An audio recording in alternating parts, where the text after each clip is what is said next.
बिस्मिल्लाहिर्रहमानिर्रहीम, अस्सलाम वालेकुम। प्रोग्राम इख्तिलाफ राय के साथ मैं हूं इफ्तिखार काज़मी।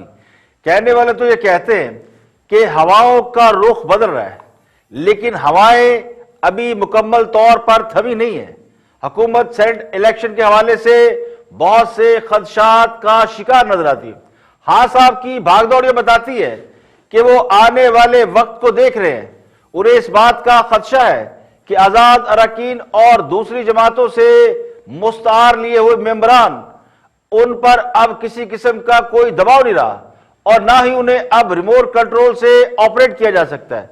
तो अब खासा भी रवायती तरीके से सियासत कर रहे हैं। वो कहते हैं कि आराम से हुकूमत करने के दिन गिने जा चुके हैं। अब उन्हें खालिसन सियासी दाव पेच जोड़ तोड़ से काम ले रहे हैं। और कहने वाले ये भी कहते हैं कि सेनेट इलेक्शन दरअसल इस बात का लिटमस टेस्ट है कि खान साहब जिनके साथ एक पेज पर होने का दावा करते रहे हैं, वो अब भी एक पेज पर है या ये मतलूबा सहूलत खत्म हो चुकी है। तो खान साहब की जो भागदौड़ है, जो आनिया जानिया है, वो ये बता रही है कि अब उन्हें ज्यादा मुशक्कत करना पड़ रही है। तो खान साहब ने अब सारा जोर कानूनी लड़ाई पर लगा दिया है और वो कानूनी कमक हासिल करने की कोशिश में है। तो कौम की नजरें इस वक्त सुप्रीम कोर्ट पर हैं, जिसने इस बात का फैसला करना है कि सेनेट इलेक्शन में वोटिंग का तरीकेकार क्या होगा।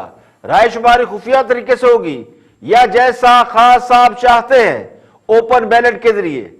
इलेक्शन कमीशन इस बात पर डटा हुआ है कि इलेक्शन का तरीकेकार आईनी तरमीम के बगैर बदला नहीं जा सकता, लेकिन सुप्रीम कोर्ट का फोकस इस बात पर नजर आता है कि कहीं लेन देन की वजह से किसी जमात की सीटें कम ना हो जाए, वोट कम ना पड़ जाए, जिसके लिए इलेक्शन कमीशन से पूछा जा रहा है कि वोटों की खरीद फरोख्त को कैसे रोका जा सकता है। खान साहब बार बार इस ख्वाहिश का इजहार कर रहे हैं और खुले बंदो इस ख्वाहिश का इजहार कर रहे हैं कि वोटिंग ओपन बैलेट से हो, ताकि पता चल सके कि किसने किसको वोट डाला। तो पहली बार यह महसूस हो रहा है कि खान साहब को सेनेट इलेक्शन की इस जंग में लड़ने के लिए वो सहूलत वाकई मुयस्सर नहीं है जो पिछले कई सालों से उन्हें मुयस्सर थी। अहमदाबाद से लेकर चेयरमैन सेनेट के इलेक्शन तक खान साहब को किसी ने इतनी भागदौड़ और मेहनत मुशक्कत करते हुए नहीं देखा, ना ही कभी वो इतने डेस्परेट दिखाई दिए। खान साहब वो जो कभी अपनी नाक पर मक्खी नहीं बैठने देते, वो इस वक्त नाराज अरकान को मानने पर लगे हुए हैं और किसी के कहने पर वो किसी की सीट बदल रहे हैं, किसी से वादे वईद कर रहे हैं और किसी के तरले मिन्नतें भी की जा रही हैं। पंजाब में सीटों का बंदोबस्त चौधरी परवेज के हाथ में सौंप कर उन्होंने पहले इस बात का इशारा दे दिया था कि इस बार उन्हें लड़ाई सियासी तरीके से लड़ना है।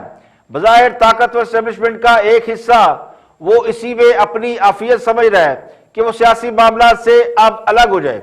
2.5 साल बाद अब वो किसी की बैसाखी बनने को तैयार नहीं। अलल एलानिया ना सही, ढके छुपे सही, लेकिन प्रैक्टिकली बहुत से मामलात में यह नजर आ रहा है कि अब वो ताकतें मुतहरक नहीं है जो कुछ अरसा पहले थी। खान साहब को अब यह मुसीबत पड़ी हुई है कि अरकान असम्बली भी उन्हें आंखें दिखा रहे हैं। जनूबी पंजाब के आजाद अरकान को भी खान साहब को राजी करना पड़ा है, जबकि सिंध में पार्टी के लोग खान साहब के फैसले से खुश नहीं है। तो एक तरफ खान साहब को यह मसला है कि उन्हें सब कुछ खुद करना पड़ रहा है और वो खासी तगोदो कर रहे हैं। पंजाबी में कहते हैं कि करके खाना पै रही है, लेकिन कहने वाले ये भी कहते हैं कि एक और भी बहुत बड़ी ताकत है जो भी खान साहब से मायूस नहीं है। वो कहते हैं ना, कानून की मार जिस्मानी मार से कहीं ज्यादा होती है, तो जिस्म के जख्म तो भर जाते हैं, लेकिन कानून की मार वो जल्दी भूलती नहीं है। तो खान साहब के सियासी मुखालफिन को जो सबसे ज्यादा मार पड़ी वो कानून की मार थी और सबसे ज्यादा नुकसान कानून की मार देने वालों ने पहुंचाया था। तो अब भी बहुत से लोग ये खदशात जाहिर कर रहे हैं कि खान साहब को कानूनी कमक मिल सकती है। जिस तरह हुकूमत डिमांड कर रही है, अपोजिशन दरखास्त कर रही है, एक तरफ डिमांड है, दूसरी तरफ दरखास्त है, उसने भी अदलिया को यकीनी तौर पर एक बड़े इम्तिहान में डाल दिया है। अब अदलिया इस हवाले से क्या फैसला कर सकती है ये तो किसी को नहीं मालूम, न केस के दूसरे पहलुओं पर बात की जा सकती है, मगर यह बात तय है कि सुप्रीम कोर्ट की तरफ से जो भी फैसला आएगा वो हुकूमत या अपोजिशन दोनों की सियासत पर असर जरूर डालेगा। चूंकि ये पॉलिटिकल मामला है तो इस पर बात की जा सकती है।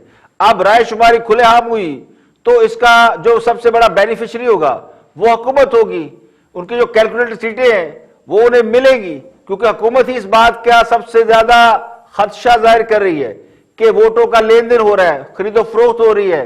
अपोजिशन जमातों की जानिब से अभी तक ना खरीद और फरोख्त का दावा किया गया है, ना ही कोई इल्जाम लगाया गया है, ना ही उन्होंने अपने अरकान को तोड़ने जोड़ने की बात की है।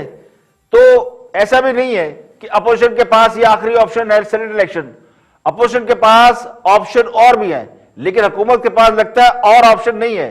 अपोजिशन ने तो लॉन्ग मार्च की तारीख तक दी हुई है। तो बहुत से लोग मौजूदा हालात के पेश नजर नजरिया जरूरत की भी थ्योरी को पेश कर रहे हैं, बहुत से केसेस के हवाले दिए जा रहे हैं। तो जितने मुंह उतनी बातें हैं। हुकूमत ने इस केस में दलाइल मुकम्मल कर लिए हैं और यह बात साबित करने की कोर्ट के अंदर कोशिश की है कि वोटों की खरीदो फरोख्त हो रही है और इसका मरकज अब दुबई है। और दुबई पहले भी सियासी मामला का एक बहुत बड़ा मरकज रहा है। दुबई और लंदन ने पाकिस्तान की सियासत में हमेशा बड़ा किरदार अदा किया है। तो आज कोर्ट के अंदर भी हुकूमत की जानिब से मौक़िफ़ इख्तियार किया गया कि दुबई इस वक्त जोड़ तोड़ का मरकज है जहां हुंडी के जरिए पैसा भेजा जा रहा है। अब सुप्रीम कोर्ट के रूबरू हुकूमत का यह एतराफ कि पैसा हुंडी के जरिए बाहर जा रहा है, यह भी हुकूमत की नाकामी का खुल्लम खुल्ला एतराफ है कि मनी लॉन्ड्रिंग का धंधा पूरे अरूज पर चल रहा है। हाँ साहब सिर्फ मुखालफिन की मनी लॉन्ड्रिंग पर एतराज करते हैं, लेकिन अब उनकी नाक के ऐन नीचे हुंडी के जरिए पैसा बाहर जा रहा है और हुकूमत उसको रोक नहीं पा रही। और अगर हुकूमत इस बात का इतराफ खुद अदालत के अंदर कर रही है तो फिर FATF की ग्रेड लिस्ट से हमारा नाम कैसे निकलेगा? FATF का असल इतराज तो यही है कि यहां से पैसा गैर कानूनी तरीके से बाहर जाता है और गैर कानूनी कामों में इस्तेमाल होता है या फिर किसी और चैनल से पाकिस्तान आके लीगल हो जाता है। तो हुकूमत की बात अगर मान ली जाए कि हुंडी के जरिए पैसा दुबई जा रहा है तो फिर बजाते खुद ये इल्जाम एक चार्जशीट है, वो भी हुकूमत पर। अब जो केस चल रहा है सुप्रीम कोर्ट में, उस केस की समाअत के दौरान अटॉर्नी जनरल ने दलाइल देते हुए कहा मुदल्लल तरीके से कि इस बार सेनेट इलेक्शन में अदायगियों का तरीकेकार बदल चुका है, अब दुबई में अदायगी हो रही है। तो सेनेट इंतखाबात ओपन बैलेट से कराने से मुतल्लिक केस में जो सबसे ज्यादा अहम रिमार्क्स आए हैं वो जस्टिस इजाज उल हसन की जानिब से आए हैं, जिन्होंने ये रिमार्क्स देते हुए कहा कि सियासी जमातों की नशिस्तें उनकी सीटों के मुताबिक होनी चाहिए। जिस जमात की सेनेट में जितनी नशिस्तें बनती हैं उसे उतनी मिलनी चाहिए। किसी जमात को अगर कम नशिस्तें मिली तो जिम्मेदार इलेक्शन कमीशन होगा। अब ये बहुत बड़ा स्टेटमेंट है, लेकिन इस स्टेटमेंट के हवाले से सुप्रीम कोर्ट का यह कहना कि सूबाई असेंबली की तनासब से किसी को सीटें ना मिली तो इसका जिम्मेदार इलेक्शन कमीशन होगा, ये अपनी जगह एक और बहुत बड़ा क्वेश्चन मार्क है। तो सुप्रीम कोर्ट में सेनेट इंतखाबात ओपन बैलेट से करवाने से मुतल्लिक रेफरेंस की समाअत हुई। तो चीफ जस्टिस गुलजार अहमद की सरबराही में 5 रुकनी लार्जर बेंच की समाअत के दौरान जस्टिस इजाज उल हसन ने कहा कि इलेक्शन कमीशन ने सुप्रीम कोर्ट के सवालात का कोई जवाब नहीं दिया। अदालत ने जो कुछ पूछा था उसका जवाब नहीं आया। इलेक्शन कमीशन ने कहा कि सेनेट इलेक्शन आर्टिकल 226 के तहत होते हैं। खुफिया वोटिंग में वोट की तस्वीर तक बनाना जुर्म है। खुफिया राय शुमारी का मतलब खुफिया है और वोट काबिल शिनाख्त नहीं होता। जस्टिस इजाज उल हसन ने कहा कि आप तो आज से क़यामत तक सीक्रेसी की बात करें, ऐसा ना तो आईन और कानून में लिखा है ना हमारे फैसलों में। अदालत ने कहा जो अनपढ़ हैं या वोट कास्ट करने के लिए मदद लेते हैं उनकी सीक्रेसी का क्या होगा। जस्टिस इजाज उल हसन ने कहा कि इलेक्ट्रॉनिक वोट भी काबिल शिनाख्त है, साइबर क्राइम वालों से पूछ ले, हर मैसेज ट्रेसेबल है। जस्टिस बशीर आलम ने रिमार्क्स दिए कि सीक्रेसी का मामला इलेक्शन एक्ट में दर्ज है, सवाल ये कि यह सीक्रेसी किस हद तक होगी। जस्टिस इजाज उल हसन ने कहा कौमी असेंबली इंतखाबात के लिए फ्री वोट की इस्तेलाह इस्तेमाल हुई, सेनेट इंतखाबात के लिए फ्री वोट की इस्तेलाह को शौरी तौर पर हटा दिया गया। इलेक्शन कमीशन के वकील ने कहा हर उम्मीदवार से वोटों की खरीद और फरोख्त न करने का एफिडेविट लिया जाता है।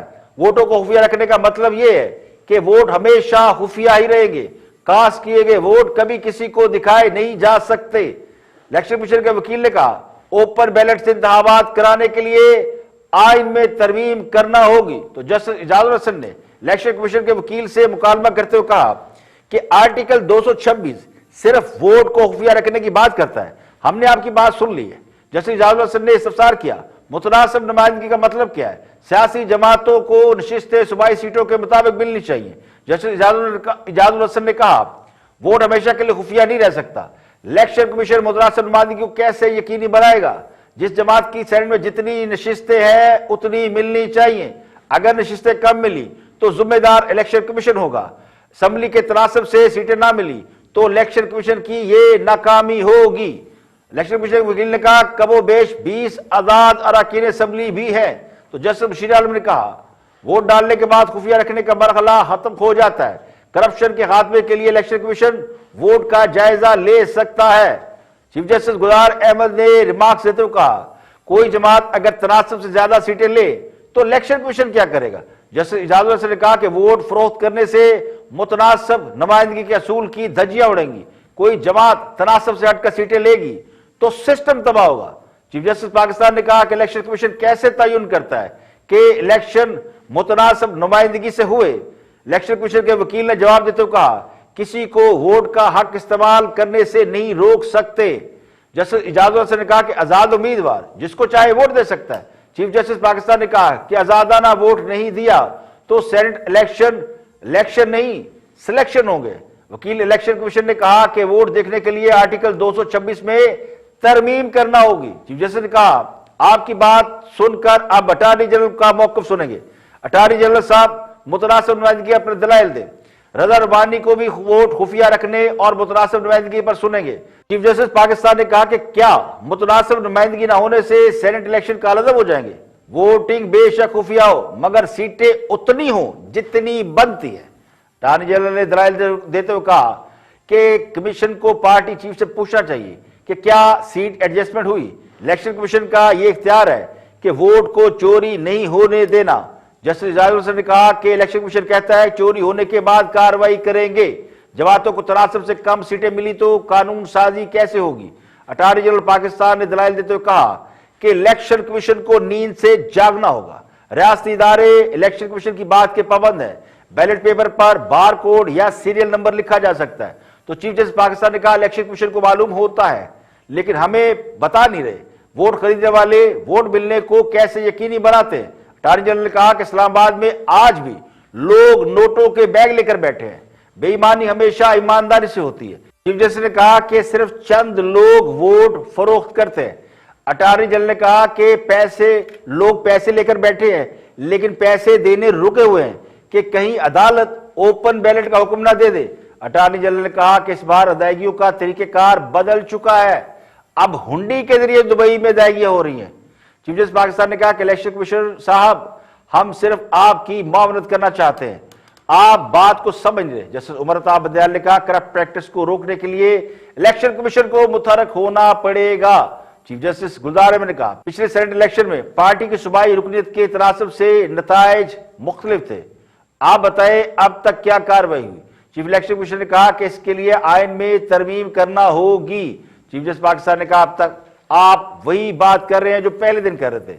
जस्टिस इजाजुल हसन ने कहा कि इलेक्शन कमीशन के पास इजाफी इख्तियारात है ताकि आइन खमियाजा न भुगते। जस्टिस उमर अताब बंदयाल ने कहा, अदालत इदारों से आईनी जिम्मेदारियां पूरी कराने में दिलचस्पी रखती है। जस्टिस इजाजुल हसन ने कहा कि आइन पूरे मुल्क की अथॉरिटीज को पाबंद करता है कि इलेक्शन कमीशन की मुआवनत करें। चीफ जस्टिस ने इस मौके पर वतन पार्टी केस का हवाला दिया और पूछा, क्या आपने वतन पार्टी केस का फैसला पढ़ा है? चीफ जस्टिस इलेक्शन कमीशनर ने कहा कि वतन पार्टी केस का अदालती फैसला उन्होंने नहीं पढ़ा। चीफ जस्टिस पाकिस्तान ने कहा, आपने इतना अहम फैसला नहीं पढ़ा तो आपसे क्या बात करें? अदालती फैसले में इलेक्शन कराने का पूरा तरीकेकार दर्ज है। चीफ जस्टिस पाकिस्तान ने दौरान समाअत चीफ इलेक्शन कमीशनर को डांट भी पिलाई। चीफ जस्टिस ने कहा, पूरे मुल्क की किस्मत आपके हाथ में। एडवोकेट जनरल KPK ने कहा कि अदालत में वोट खुफिया रखने के मामले पर फैसला अदालत दे चुकी है। आइन की किसी एक शिक को अलग से नहीं पढ़ा जा सकता। अरकान असम्बली अपनी मर्जी से सेनेट इलेक्शन में वोट नहीं दे सकते। जैसे याहिया अफरीदी ने कहा कि अगर मुतनासिब नुमाइंदगी ही है तो फिर इलेक्शन की क्या जरूरत है।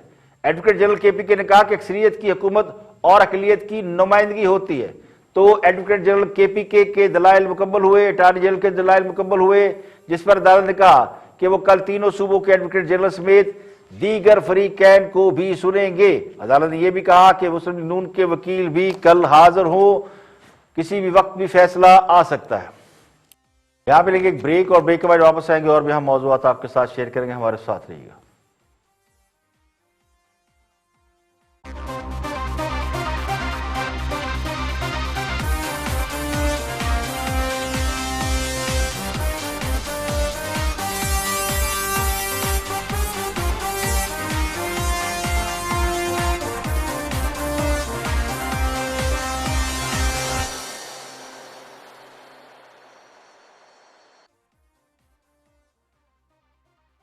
Welcome back. आप देख रहे हैं प्रोग्राम इख्तिलाफी राय और मैं इफ्तिखार काज़मी। ब्रेक के बाद हाजिर खिदमत है। आगे बढ़ते हैं और सियासी मामलात पर, हुकूमत की कारकर्दगी पर इन दिनों अपोजिशन खासी तनकीद कर रही है, उसी पर सवाल पूछे जा रहे हैं और जवाब दे रहे पीटीआई के बड़े अहम रहनुमा हैं फर्रुख हबीब। देखते हैं कि वो क्या फरमाते हैं।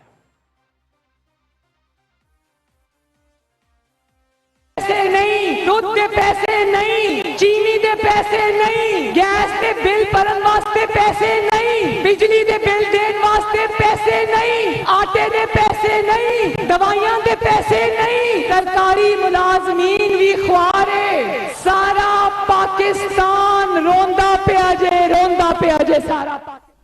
आपको लगता नहीं कि आपकी गवर्नमेंट की पॉलिसीज गवर्नेंस को लेकर इतने बड़े बड़े इश्यूज हैं कि एक डिसग्रेंटेड कन्विक्टेड ऑपोजिशन भी पॉपुलर है आज, जो कि उसको नहीं होना चाहिए था? नहीं, देखें मैं इस आर्गूमेंट को बाय नहीं करता। ये पॉपुलर है। हम 2 पार्टी सिस्टम को तोड़ के आए हैं और तहरीक इंसाफ को 1,70,00,000 वोट पूरे पाकिस्तान से मिले हैं और आज भी जो सुबाइयत का नारा लगा रहे हैं और किस मकसद के तहत लगा रहे हैं, ये वही लोग हैं जिन्होंने जाग पंजाबी जाग का भी नारा लगाया था। और अगर आप वफाक की सियासत करना चाहते हैं, आपकी नज़र वजारत उज़्मा पे है, फिर आप आकर पंजाब को यतीम बनाने की बात करते हैं। आपको पंजाब के उन यतीमों का हाल याद नहीं है जिनका पैसा आप लूट के एवन फील्ड के महलात में बैठे हैं? आज तो नवाज शरीफ मुल्क में नहीं है, आज सागडार मुल्क में नहीं है, आज बच्चे मुल्क में नहीं है, भतीजे मुल्क में नहीं है। तो आप एग्री नहीं करते कि बुज़दार साहब के अंडर मरियम नवाज कह रही है पंजाब यतीम है? आप एग्री नहीं है इससे? हमें नहीं, बिल्कुल देखें, हमें तो मुल्क मसाइल की घड़ी, हमें तो मुल्क मसाइल ज्यादा मिला है। अच्छा फर्रुख साहब, मैं आगे जा रहा हूँ, एक सवाल आपसे छोड़ के आगे जा रहा हूँ सर, आगे जा रहा हूँ। हमारा एक मनसूबा, दोबारा आ रहा हूँ आपके पास फर्रुख साहब, दोबारा आ रहा हूँ आपके पास। हमारा एक मनसूबा, मैं सिर्फ जाते जाते आपको कहता हूँ, हमारा सिर्फ एक मनसूबा वो इनके ऊपर भारी होगा, वो जो हम सेहत इंसाफ कार्ड, यूनिवर्सल हेल्थ, चलो ये बड़ी अच्छी बात है, इंश्योरेंस लेकर ये बड़ी अच्छी बात है। 10 लाख रुपए हुक्मरान जमात का दावा यह है कि उसको 22 करोड़ अवाम में से 1,70,00,000 अफराद ने वोट दिए, तकरीबन 10%। चले इसे 2 करोड़ मान लेते हैं। अब सवाल यह कि बाकी के 20 करोड़ अवाम कहां जाए? क्या उनसे किसी बात का बदला लिया जा रहा है कि उन्होंने हुक्मरान जमात को वोट क्यों नहीं दे? हुकूमत की मुखालिफ जमातों के वोट अगर काउंट करें तो उनके मजबूरी वोट हुक्मरान जमात और उनके इत्तेहादियों से कहीं ज्यादा बनते हैं। तो चले 2 करोड़ अवाम के बारे में समझा जा सकता है कि वो हुकूमत से बड़े खुश हैं, उन्होंने पीटीआई के वोट दिए थे और वो ना महंगाई से नाराज हैं, ना बेरोजगारी उन्हें परेशान कर रही है, ना वो माशी हालात से नाखुश है। प्रॉब्लम तो 20 करोड़ अवाम है जो महंगाई के नीचे दबे हुए हैं और जो हुकूमती पॉलिसियों से ना मुत्तफिक है ना उनसे खुश है। तो हकायक से अगर कोई आंखें चुराना चाहता है तो उसकी मर्जी। अब हुकूमत जिस प्रोजेक्ट का एडवांटेज ले रही है या जिसका क्लेम कर रही है वो है हेल्थ कार्ड, सेहत कार्ड, उसे हुकूमत अपना आइडियल मनसूबा कह रही है कि ये बहुत बड़ा मनसूबा है, तो मान लेते हैं। लेकिन अभी ये मनसूबा भी कहीं हवा में है। आप पंजाब को ले ले, सिंध को ले ले या बलूचिस्तान को ले ले, तो प्रैक्टिकली ये ऑन ग्राउंड कहीं भी वर्केबल नहीं है। मैं आपको दावे से कहता हूं, लाहौर के तमाम अस्पतालों में चले जाए, कराची के तमाम हॉस्पिटल को विजिट कर ले, कोयटा का भी कर ले, क्या कहीं पर ये हेल्थ कार्ड एक्टिवेट है, ये चल रहा है? तो अभी तो ये हवाई बात है, हो जाए तो बड़ी अच्छी बात है। अब खैबर पख्तूनख्वा का मुझे बिल्कुल इल्म नहीं कि वहां की क्या सूरत हाल है, हो सकता है वहां 100% हेल्थ कार्ड लोगों को फैसिलिटी मिल रही हो। तो हुकूमत अगर इस बात से सेटिस्फाई है कि बड़ा अच्छा काम कर रही है तो फिर उन्हें कोई समझा नहीं सकता। मीडिया उन्हें हकीकत हाल से बाहर रखने की कोशिश करता है तो इसे मुखालिफिन के खाते में डाल दिया जाता है। तो जहां तक ये दावा या इस बात का तल्लुक या ये कहना कि जनाब वो बड़े बड़े लोग बाहर क्यों चले गए, भाई वो इसलिए चले गए हैं कि उन्हें पता है कि यहां रहे तो हुकूमत उन्हें अंदर कर देगी। जब नैब लोगों को बिला वजह उठा उठा कर बंद कर रहा होगा और इंसाफ कहीं नहीं मिलेगा तो किसको शौक है कि वो ओखली में सर दे। अब जमहूरी हुकूमतों और डिक्टेटरशिप की हुकूमतों में फर्क यही होता है, जमहूरी दौर में लोगों को मुल्क से भागना नहीं पड़ता। आगे बढ़ते हैं और गुफ्तगू करते हैं सियासी हालात के ऊपर। हामिद मीर तजिया दे रहे हैं शाहजेब खानजादा को, देखते हैं कि क्या फरमाते हैं।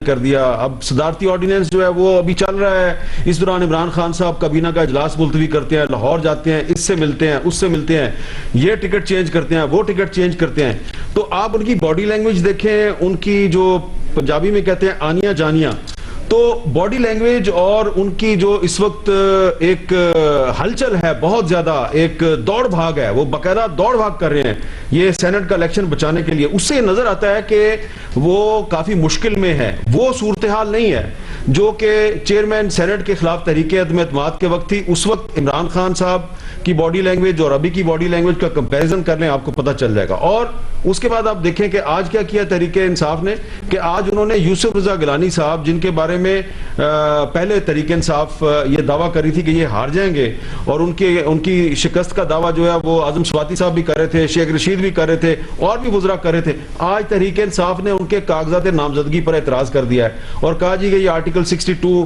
के तहत पूरे नहीं उतरते। तो इसका क्या मतलब है कि आप यूसुफ रजा गिलानी साहब अगर कमजोर उम्मीदवार हैं तो फिर आप उनके कागजात नामजदगी पर एतराज क्यों कर रहे हैं? अगर आप एतराज कर रहे हैं तो इसका मतलब है कि आप खौफजदा हैं। तो कहीं ना कहीं तहरीक इंसाफ जो है वो खौफजदा जरूर है और कुछ परेशान भी नजर आ रही है। और लगता यह है कि जो अब सिंध में आज उन्होंने एक टिकट चेंज नहीं किया और फैसल वाडा साहब पर उन्होंने इसरार किया कि वही पार्टी के उम्मीदवार रहेंगे, तो इस पर सिर्फ वीडियो कॉन्फ्रेंस से बात नहीं बनेगी, क्योंकि मुझे पता है कि इस पे सिर्फ जो सिंध की तहरीक इंसाफ के जो ऑफिस बेरर्स हैं, जो तंजीमी ओहदेदार हैं, सिर्फ उनका एतराज नहीं है इस पर। कराची से जो तहरीक इंसाफ के कुछ MNAs हैं उनके भी एतराजात हैं, ये फैसल वाडा साहब को भी पता है और फैसल वाडा साहब को उन्हें भी राजी करना होगा। सिर्फ अब वजीर आजम साहब को राजी नहीं करना, फैसल वाडा साहब को भी कुछ लोगों को राजी करना है। और ये यूसुफ गिलानी साहब का मामला है जिसके हवाले से जाहिर ये भी हो रहा है कि वो फिट नहीं है, इसलिए चैलेंज किया जाए।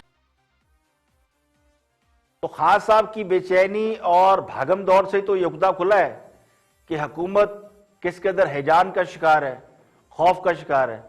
खान साहब के पास इस वक्त वो जो बाजीगर किस्म के, जादूगर किस्म के लोग थे, लाइक जहांगीर खान या जहांगीर तरीन, वो उन जैसे लोग भी अब मौजूद नहीं है जो लोगों को पकड़ दकड़ के मिला सके, इंटैक्ट रख सकें, या फिर वो जो कई 2-4 लोगों को कॉल करके उन्हें समझाया बुझा लेते हैं, वो लोग भी नहीं है।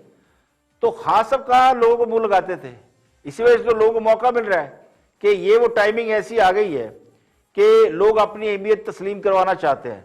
2-2.5 साल से जो लोग हुकूमत के साथ थे वो दबे लफ्जों में शिकवे कर रहे थे, लेकिन बेचारे कुछ कह नहीं पाते थे।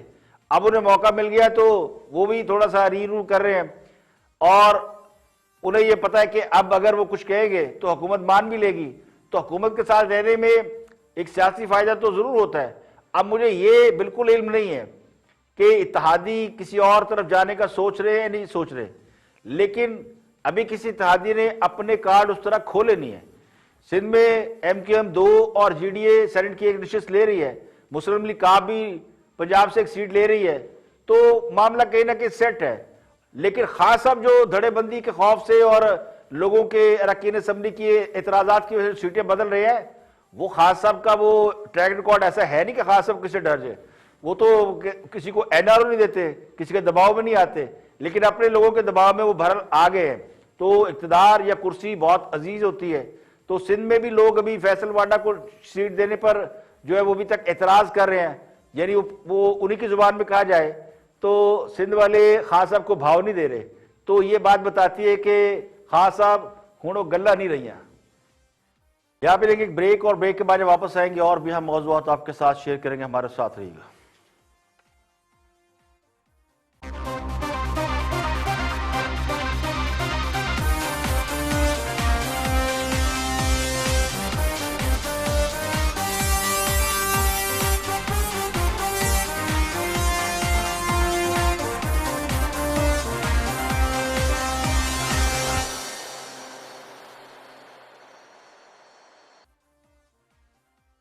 Welcome back. आप देख रहे हैं प्रोग्राम इख्तिलाफ राय और मैं इफ्तिखार काज़मी। आगे बढ़ते हैं और एक और अहम मौजू है जिसमें गुफ्तगू करें। कमल शौज़ब वज़ीर-ए-आज़म की तर्जमान भी हैं और खासी वोकल पर्सन है हुकूमत की तरफ से।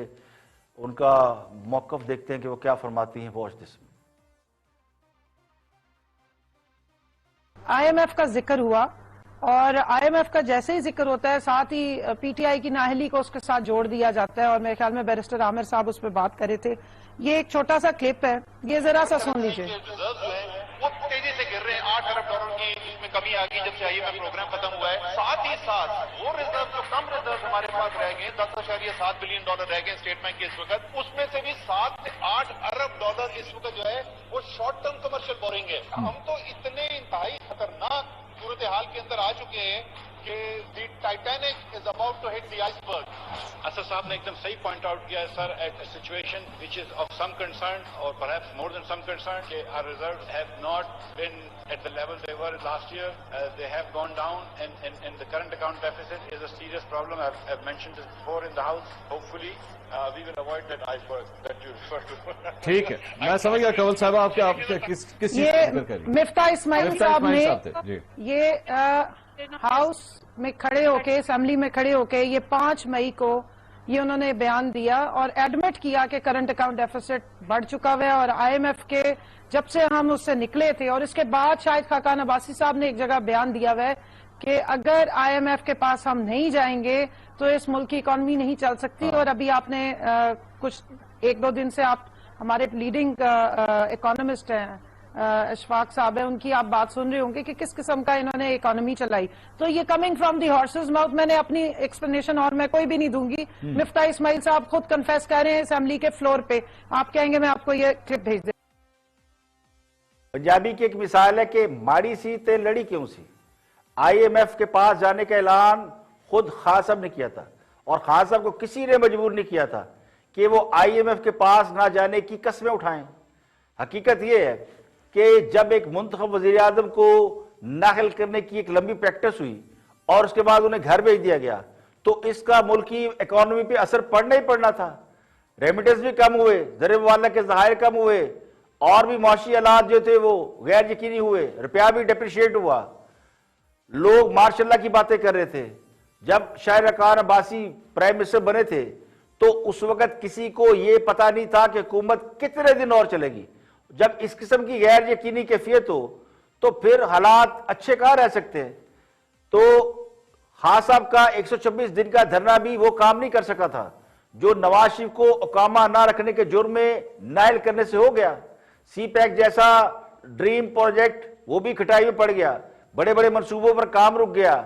जो लोग काम करने आए थे वापस चले गए। तो IMF के हवाले से असल खराबी यही हुई। वो ये थी कि खान साहब ने नारा लगाया था कि मैं IMF के पास नहीं जाऊंगा और इस नारे के चक्कर में वो 1-2 साल लटका दिए उन्होंने और खासी ताखीर से किए।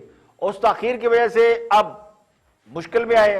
अब सोने पर सुहागा ये कि हुकूमत खुद ये दावे करती रही है कि उन्हें मुआशी हालात का इल्म नहीं था। अब खुद एक मुफ्ता इस्माइल का एक स्टेटमेंट लिए घूम रहे हैं कि जनाब उस वक्त क्या सूरत हाल थी। तो ये बात समझ में आती है कि खान साहब को ये तो पता था कि जब हुकूमत में आएंगे तो आटे दाल का भाव मालूम हो जाएगा। तो अब ये जो हमें बताया जा रहा है जी कि उस वक्त हालात ये थे और लोग इतराफ कर रहे थे, ये सिर्फ किसी के अंदर का गिल्ट है और कुछ नहीं। अब बात करेंगे सेनेट इलेक्शन के हवाले से। इलेक्शन में हिस्सा लेने के लिए उम्मीदवारों के कागजात नामजदगी की जांच पड़ताल जारी है। बहुत से नामवर उम्मीदवारों के कागजात नामजदगी मंजूर हो गए, जबकि इस्लामाबाद की एक अहम नशिस्त पर जहां पे साबिक वज़ीर आज़म यूसुफ रज़ा गिलानी और मौजूदा मुशीर खजाना हफीज शेख उम्मीदवार हैं, वहां पे यूसुफ रज़ा गिलानी के कागजात नामजदगी वो भी अभी अंडर ट्रायल है। आज इलेक्शन कमीशन के सामने पेश हुए और ये कहा गया कि अगर वो पेश ना होते, शाहिद खान अब्बासी और उनके जो दूसरे कवरिंग कैंडिडेट हैं उन्होंने दावा किया कि अगर वो पेश ना होते तो आज यूसुफ रज़ा गिलानी को शायद डिस्क्वालीफाई कर दिया जाता, उनके कागजात नामजदगी रिजेक्ट कर दिए जाते। उसकी वजह क्या थी वो भी बड़ी दिलचस्प वजह है कि उनके खिलाफ जो केस चले, एक एहतसाब का केस उनके खिलाफ को ट्रायल था तोशाखाने का। इसके अलावा इससे पहले उन्हें नाहिल करा एक तौहीन अदालत केस में उन्हें डिस्क्वालीफाई किया गया था। तो ये 2-3 केसेस के हवाले से उन पर इतराज़ात उठाए जा रहे थे। जिस पर आज काउंटर किया मुस्लिम लीग नून के रहनुमा शाहिद खान अब्बासी और राजा प्रदेश पहुंचे, वहां उन्होंने काउंटर किया। इसके अलावा उन्होंने मीडिया से बात भी की और वजह बताई कि क्या हुआ सारे मामले में शाहिद खान अब्बासी, वो भी आपको दिखाते हैं।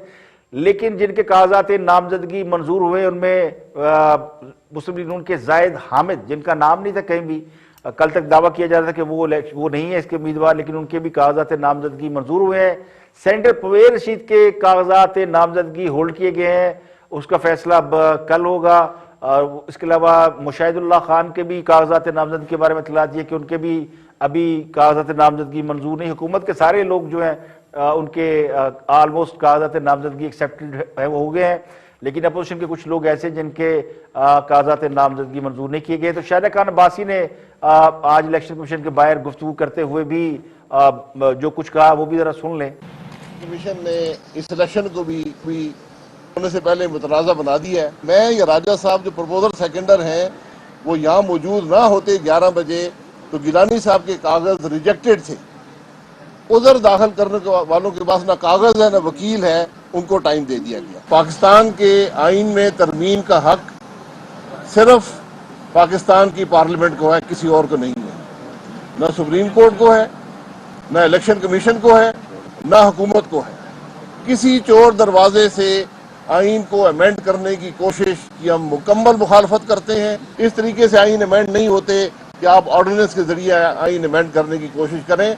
पीडीएम इस सारे प्रोसेस को जो आइन अमेंड करने की कोशिश है रिजेक्ट करती है और इसकी मुकम्मल मुखालफत करेगी। पाकिस्तान तो वो मुल्क है जहां पर कौमी सूबाई असेंबली के इलेक्शन चोरी होते हैं, उनका क्या बनेगा? ये बैठकर दोनों का हल वहां ढूंढे, इसलिए पार्लियामान बनी हुई है। पार्लियामान एक दूसरे को गालियां देने के लिए नहीं है, लोगों की बेइज्जती करने के लिए नहीं है, एक दूसरे को चोर कहने की जगह। तो इलेक्शन कमीशन के शेड्यूल के मुताबिक उम्मीदवारों के कागजात की जांच पड़ताल 17 ता 18 फरवरी यानी 2 दिन, अगले 2 दिन भी होगी, कल तक होगी। उसके बाद कागजात पर अपील 20 फरवरी तक आप दायर कर सकेंगे, 23 फरवरी तक अपीलें निपटा देंगे। 24 फरवरी को हतमी फहरिस्त जारी होगी और 25 फरवरी तक लोग अपने यानी कैंडिडेट जो है वो कागजात नामजदगी वापस ले सकेंगे। पोलिंग 3 मार्च को होगी। तो बड़े बड़े उम्मीदवार जो है अभी मैदान में है। हफीज शेख साहब के कागजात मंजूर हो चुके हैं, डॉक्टर जरका के कागजात नामजदगी भी एक्सेप्टेड है। जमशेद इकबाल चीमा उन्होंने आजाद उम्मीदवार के तौर पर अपने कागजात जमा कराए थे, वो भी पीटीआई के बड़े अहम रहनुमा है, तो उनके कागजात नामजदगी जो है वो भी एक्सेप्ट हो गए हैं। तो अब 3 मार्च को पोलिंग होगी और उसके बाद इसका सारा जो है वो आपके सामने आ जाएगा कि इलेक्शन में क्या नतीजा। आज के लिए इतना ही, कल फिर हाजिर होंगे मजीद खबरों तबसों के साथ। प्रोग्राम इख्तिलाफ राय से इफ्तिखार काज़मी को इजाजत दी। अपना गिरदोनवा के लोगों का ख्याल रखिएगा।